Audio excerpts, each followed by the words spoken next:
नमस्कार बंधुरा गौरी किचेने सबाइके स्वागत। आज के आमी बानाबो सम्पूर्ण निरामिष छोला दिए आलू पेपर डालना रेसिपि। चलुन ताहले बंधुरा देरी ना करे चटपट करे देखे नेওয়া যাক आजकेर এই रेसिपि। आलू पेपर डालना बानानोर जन्य आमी एखाने एकटा पेपे देखुन पातला पातला करे केटे निয়েছি আর নিয়েছি দুটো आलू, आलूटाও छोटो छोटो करे केटे निয়েছি। আর নিয়েছি প্রায় 100 গ্রামের মতো ছোলা। ছোলাটাকে 2 ঘন্টার জন্য ভিজিয়ে রেখেছিলাম। প্রথমেই আমি কড়াইয়ের মধ্যে দিয়ে দিচ্ছি 1 টেবিল স্পুন সরষের তেল। তেলটা গরম হয়ে এলেই দিয়ে দেব হাফ টি স্পুন কালো জিরে ফোড়ন। কালো জিরেটা ফুটে উঠলেই আলু এবং পেঁপেগুলো কড়াইয়ের মধ্যে ছেড়ে দিচ্ছি। এবারে এগুলোকে ভালোভাবে নেড়েচেড়ে নিয়ে মিশিয়ে নেব। এই সময় কিন্তু আপনারা গ্যাসের ফ্লেমটা মিডিয়ামে রাখবেন। এবারে আমরা এর মধ্যে দিয়ে দেব 1 টিস্পুন নুন, তার সাথে দিয়ে দেব হাফ টি স্পুন হলুদ গুঁড়ো।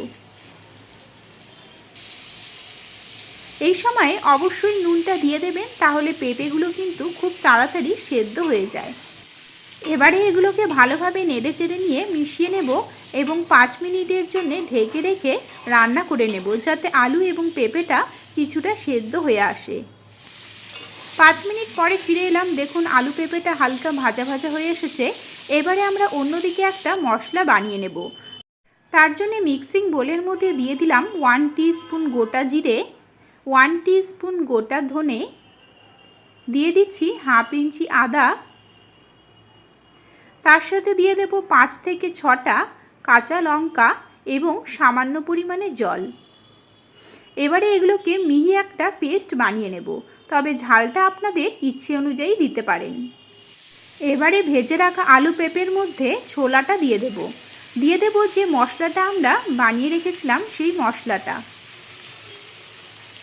তার সাথে দিয়ে দেব একটা টমেটো। এবারে সব কিছুকে খুব ভালোভাবে নেড়েচেড়ে নিয়ে মিশিয়ে নেব এবং যতক্ষণ না আলু পেঁপে থেকে তেল ছাড়তে শুরু করে দেবে ততক্ষণ অবধি মশলাগুলোকে ভাজা ভাজা করে কষিয়ে নেব।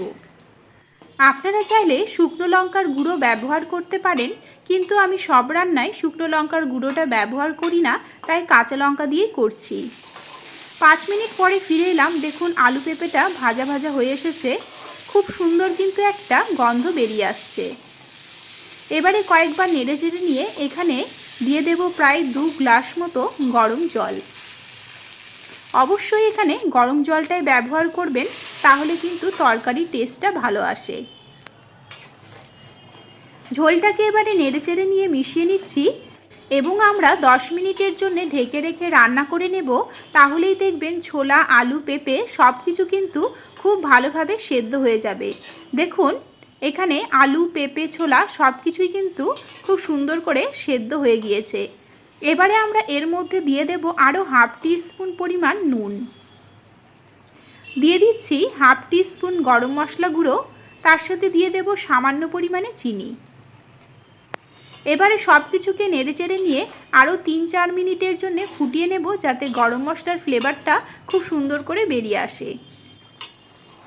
এবারে দেখুন আলু, পেঁপে, ছোলা সব কিছু কিন্তু মাখো মাখো হয়ে এসেছে, একদম কমপ্লিট হয়ে গিয়েছে আজকের এই রেসিপি।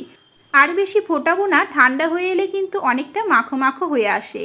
তাহলে বন্ধুরা আজকের এই সম্পূর্ণ নিরামিষ রেসিপিটি আপনাদের কেমন লেগেছে আমাকে অবশ্যই কমেন্ট করে জানাবেন।